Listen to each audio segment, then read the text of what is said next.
Olá, seja bem-vindo ao canal Aulas Online. Aqui é o professor Ednardo Miqueias Banz. Hoje vamos resolver o exame de Biologia UEM 2023. Enquanto roda a vinheta, se inscreva no canal e vamos a isso!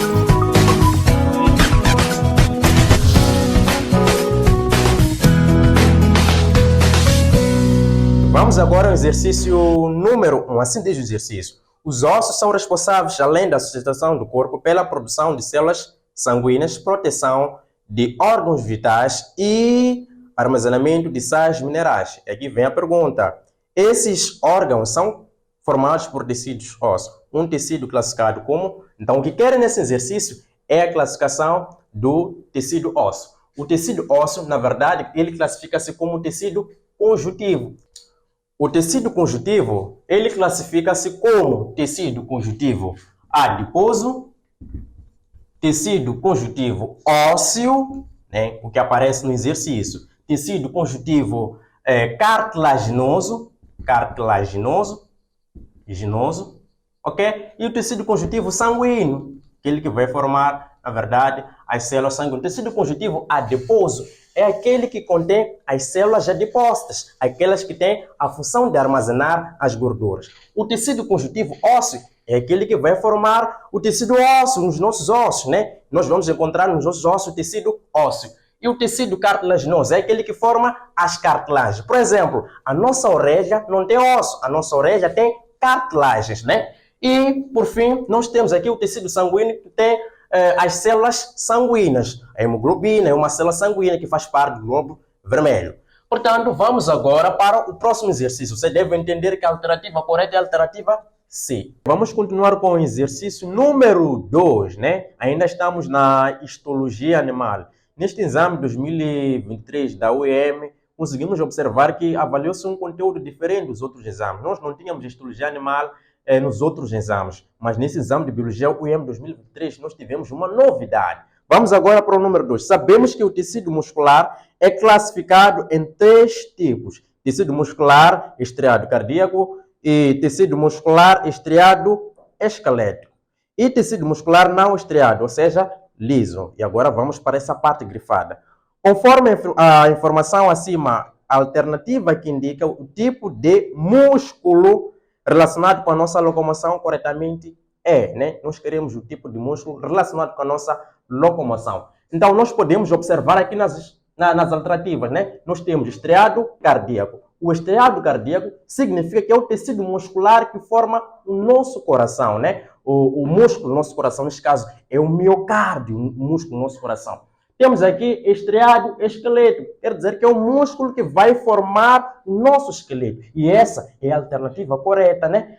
O tecido estriado esquelético. A alternativa correta é a alternativa B. Tecido não estriado. O tecido não estriado é aquele músculo que nós vamos encontrar no nosso intestino. No intestino nós encontramos um músculo denominado de músculo não estriado. Depois temos D, que é a junção. E temos E, que são alternativas erradas. Então a alternativa correta é a mesma alternativa B, no número 2.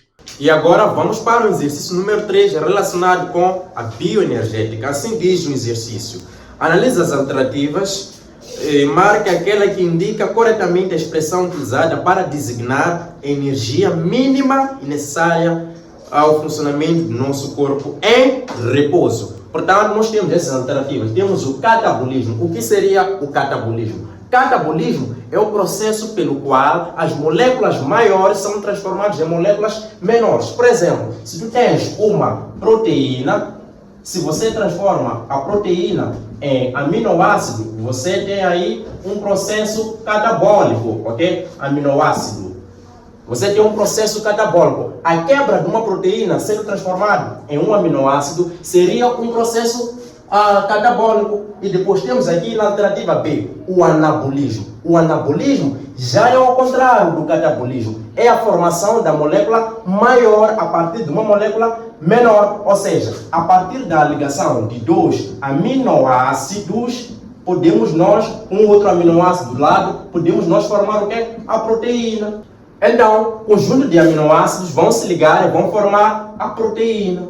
Então, esse é um processo anabólico. Então, a destruição de uma proteína, sendo ela transformada em aminoácido, é um processo catabólico. E a formação da proteína a partir de aminoácidos, ou seja, de moléculas menores, é um processo anabólico. Vamos analisar a alternativa C, que é metabolismo basal. Essa é a alternativa correta, né? A energia que nós precisamos para o funcionamento do nosso corpo quando nós estivermos em repouso é denominada de metabolismo basal. Temos também a alternativa D, onde vem metabolismo anaeróbio, ok? Isso envolve um processo que ocorre com a ausência do oxigênio, ou seja, é a fermentação. Então, isto não está relacionado com aquilo que estão a pedir no exercício. Vamos para a linha E, onde vem metabolismo aeróbio, que já é um metabolismo que ocorre com a presença do oxigênio. Um exemplo prático é a respiração celular e não está relacionado com aquilo que se pede neste exercício. Vamos agora para o próximo exercício. Se você está a gostar da resolução, se inscreva e comente alguma coisa aí.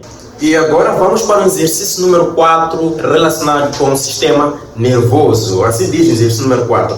Uma dona de casa encostou a mão num ferro quente. Reagiu imediatamente por meio de um ato reflexo. Nessa ação, o neurônio efetor levou o impulso nervoso para... Então, nós vamos perceber uma coisa. Essa senhora reagiu imediatamente, ou seja, de uma forma inconsciente, de uma forma rápida. Ela reagiu. Então, vamos lá analisar como que teria acontecido, ou de onde que vem essa resposta. A resposta rápida, involuntária e imediata. Temos a alternativa A, que é o encéfalo. Sabemos que o encéfalo é o centro nervoso, é onde se tomam as decisões, né? No nosso organismo. O cérebro é responsável pelas decisões dentro do nosso organismo. Então, temos a alternativa A, o encéfalo, onde nós vamos encontrar o cérebro no encéfalo. O encéfalo ele é dividido em cérebro, cerebelo e também no bulbo raquidiano. Mas acontece que nesse caso a resposta ela não foi dada pelo encéfalo, mas sim foi dada pela medula espinal. A medula espinal tem essa capacidade de dar a resposta. E essa resposta é rápida e essa resposta é imediata e involuntária. Por isso a alternativa correta é a alternativa B, a alternativa correta para o exercício número 4.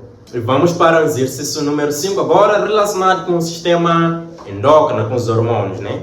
Vamos para o exercício número 5. Vem assim: as mulheres apresentam duas estruturas ovoides com aproximadamente 3 centímetros de comprimentos que são denominados ovários. E essas estruturas, além de serem responsáveis por dar origem aos óvulos, produzem hormônios como as indicadas na linha. Nós queremos agora hormônios que são produzidos nos ovários, ou seja, hormônios femininos. Temos aqui a insulina e temos aqui o glucagon. A insulina é um hormônio produzido no pâncreas que tem a função de reduzir os níveis de açúcar. Logo está errado a alternativa A. Vamos agora para a alternativa B. Mas ainda mesmo na alternativa A temos glucagon. Glucagon é produzido no pâncreas também e tem a função de aumentar os níveis de açúcar. A insulina diminui açúcar e o glucagon aumenta os níveis de açúcar. Vem aqui na linha B, glucagon e testosterona. Glucagon, já havia dito que aumenta os níveis de açúcar. E testosterona é hormônio masculino, é produzido nos testículos, não nos ovários, assim como estão a pedir no exercício. A linha C temos aqui estrógenos e progesterona. E essa é a alternativa correta. Esses são os hormônios que são produzidos nos ovários. São os hormônios femininos. Portanto, a alternativa correta, o número 5, é alternativa C. Portanto, essa é a correta. Vamos para o próximo exercício. Vamos agora para o exercício número 6, este relacionado com o sistema reprodutor masculino. O exercício que nós acabamos de resolvermos era relacionado com o sistema reprodutor feminino. Portanto, você deve dominar essa parte do sistema reprodutor masculino e feminino, a questão de hormônios e também a questão fisiológica. Assim diz no exercício.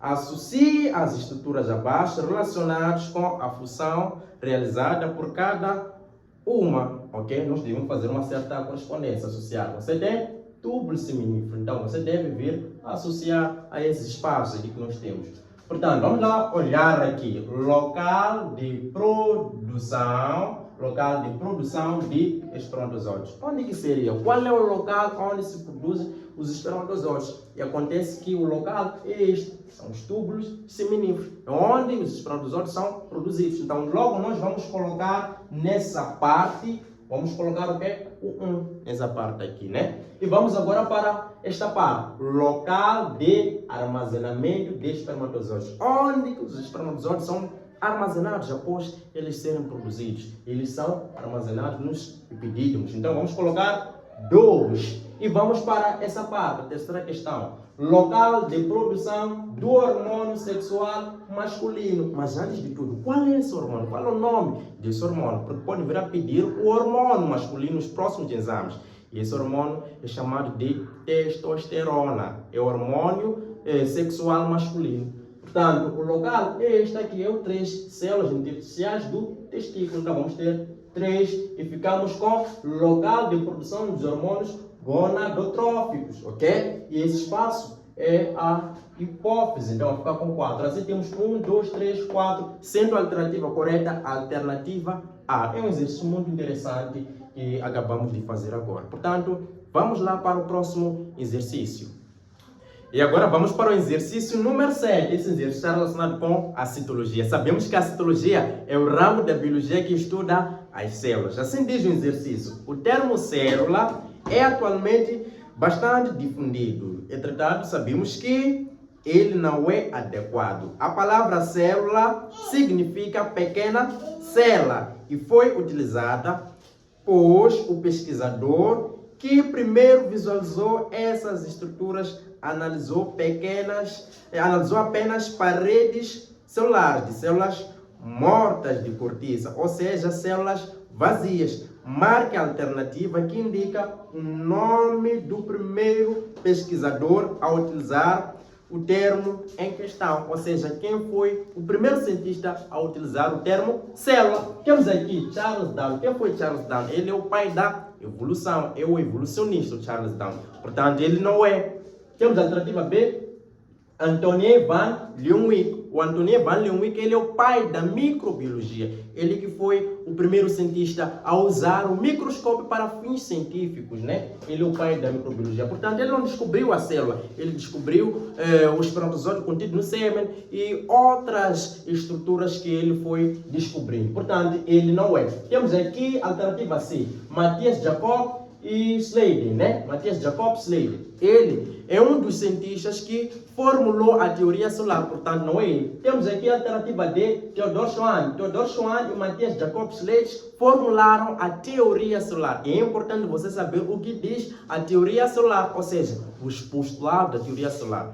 São vários postulados, né? Dentro do qual nós podemos destacar aquele postulado que diz que todos os seres vivos são constituídos por célula, e o outro que diz que uma célula surge de uma outra pré-existente, ok? Portanto, você deve dominar essa parte de postulados para que possa ter sucesso nos próximos exames.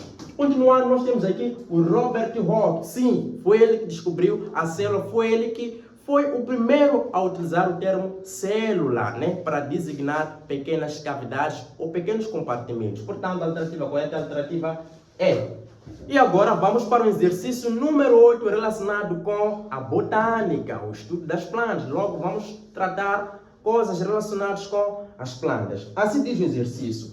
Uma pessoa, ao se alimentar de cenoura, batata comum, alface, couve-flor e feijão, alimentou-se respectivamente das seguintes partes comestíveis de plantas. Então, vamos começar logo com a cenoura, sendo a primeira coisa que nos foi colocado. Cenoura, o que é? Cenoura é raiz. Logo, temos aqui a alternativa E, a alternativa C e a alternativa A como raiz da primeira coisa. Vamos analisar a segunda coisa que aparece. A segunda coisa que aparece é a batata comum. Batata comum é caule. E onde nós temos caule é aqui na alternativa C e na alternativa A. Então agora ficamos com A e B.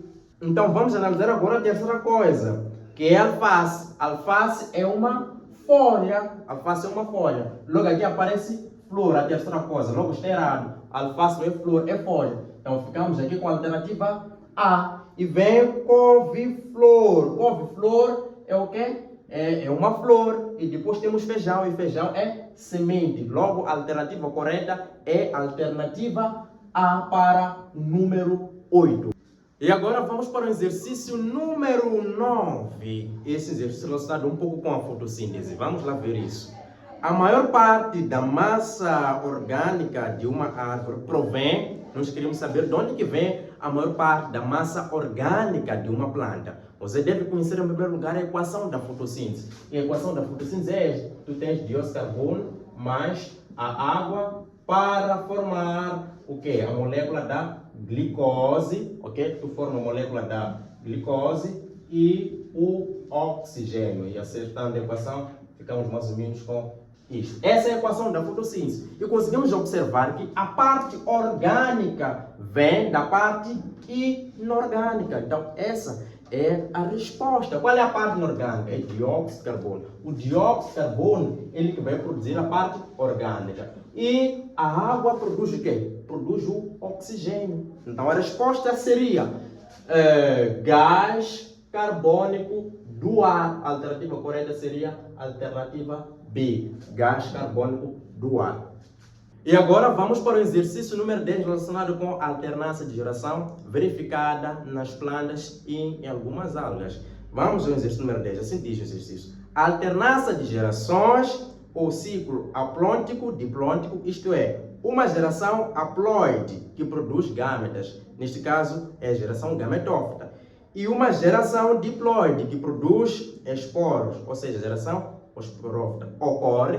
Não. Nós devemos agora saber onde que ocorre a alternância de geração. Nós temos aqui a alternativa A, que vem em apenas angiospermas. O que são angiospermas? Angiospermas são plantas que produzem flores, que produzem também sementes. São as plantas que têm uma semente coberta, diferentemente das gimnospermas. Gimnosperma tem uma semente nua. Portanto, verifica-se também nas angiospermas aquilo que nós chamamos do processo de alternância de geração. Verifica-se a alternância de geração, verifica-se a geração esporófita e a geração gametófita nas angiospermas. Logo, dizer apenas em angiospermas terá, porque temos aqui na alternativa B, gimnospermas, também se verifica o processo de alternância de geração. Então, excluir outros grupos aqui seria errado, porque aqui na alternativa B vem apenas gimnospermas e angiospermas. Não só, existem outros grupos. Vamos ver. Alternativa C vem apenas em pteridófitas, em gimnospermas e em angiospermas. Não é suficiente, porque existem briófitas também. Estamos a excluir as briófitas, as primeiras plantas a conquistarem o ambiente terrestre. Elas apresentam a geração espontânea. As briófitas, o exemplo mais prático de uma briófita são os musgos, ok? Então está errado a alternativa C. Vamos para a alternativa D. Apenas em briófitas, em pteridófitas, em gimnospermas e em angiospermas. Agora tentaram colocar tudo numa mesma caixinha, mas ainda falta o quê? Falta as algas. Sim, as algas também apresentam a alternância de geração. Portanto, vamos ter aqui a alternativa E que diz em algumas algas. Isso quer dizer que não são todas as algas. Em algumas algas, briófitas e em pteridófitas, em gimnospermas e em angiospermas. Essa é a alternativa correta. Portanto, essa questão, essa resposta foi colocada de uma forma sequenciada, ou seja, de acordo com a ordem evolutiva. Temos aqui algas, temos depois briófitas, quer dizer que as briófitas vêm das algas. Temos pteridófitas, que depois vêm depois das briófitas. Temos gimnospermas e angiospermas. E é importante você se aprofundar no estudo desses grupos das plantas, né? Saber que as primeiras a conquistar o ambiente terrestre são as briófitas. E as segundas, né, a apresentarem ou a conquistarem o ambiente terrestre na rede evolutiva, temos o grupo das pteridófitas. São as plantas a apresentarem vasos condutores, ok? Estamos a falar de xilema, também estamos a falar do floema. Depois temos gimnospermas, que apresentam semente. É uma evolução essa, mas essa semente é semente nua, ou seja, nós não temos fruto. E se não temos o fruto, a semente não está dentro do fruto, é uma semente nua. E por fim temos as angiospermas, que são plantas com fruto. Logo, que temos o fruto, quer dizer que a semente está coberta. Portanto, essa é a resolução desse exame de Biologia UEM 2023. Nos próximos vídeos teremos a outra parte da resolução. E se você quer aprender mais Biologia, se tornar mais, melhor mesmo a Biologia, venha no centro Turma dos Revoltados e aqui tu vais aprender conosco. E até a próxima!